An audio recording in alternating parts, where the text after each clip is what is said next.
But enough is enough, একটা সময়ের জায়গা হয়। আজকে সম্মানীয় মুখ্যমন্ত্রী যা বলবার স্পষ্ট করে বলে দিয়েছে। আমরা কেউ তো আইনের ঊর্ধ্বে নই, যা খুশি বলবো, বিভেদ তৈরি করবে এমনটা তো হয়।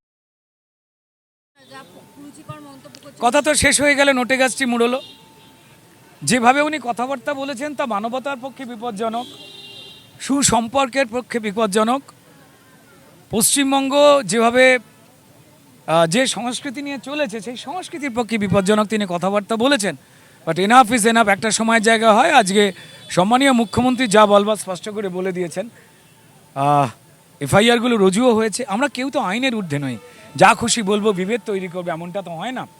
সম্মানীয় মুখ্যমন্ত্রীকে ধন্যবাদ জানাই আজ তাঁর বক্তব্যের জন্য। এই যে দাদা বলছে যে ওবিসি এই যে নতুন বিলটা হচ্ছে, এতে সংখ্যালঘুদের অধিকার খর্ব করা হচ্ছে, কি বলবেন? প্রথম কথাটা হচ্ছে যে সংখ্যালঘু কারা সেইটাই তো গুলিয়ে দেওয়া হয়েছিল।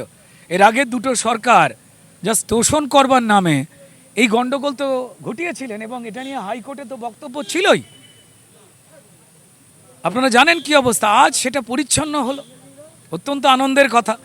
যারা যোগ্য, যারা পিছিয়ে পড়েছেন তাদেরকেই নিয়ে আসা হবে। মনের ইচ্ছায় যাকে তাকে খুশি পিছিয়ে পড়া দিয়ে শুধুমাত্র ভোটের রাজনীতি, অর্থের নয় ছয়, এবং যারা যোগ্য তাদের বঞ্চিত করা, এগুলো বন্ধ হলো।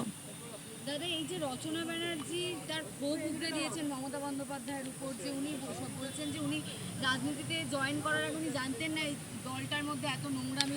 জয়েন করার পরে তো তিনি জেনে গিয়েছিলেন, তাই না? এটাই মানুষ প্রশ্ন করছেন। জয়েন করবার আগে উনি জানতেন না, হতেই পারে এটা, কিন্তু জয়েন করার পর তো উনি জেনে গিয়েছিলেন। মানুষ সেইখান থেকে এক্সপেক্ট করেছিল তার কাছ থেকে। এবার যাই দেখুন, যদি কেউ অন্ধকার, ভুল, খারাপ জায়গা সেগুলো ছেড়ে যদি অন্যদিকে যেতে চান, আলোকিত কোনো জায়গায়, সেটা রাজনৈতিক জায়গা হতে হবে এমন কোনো মানে নেই।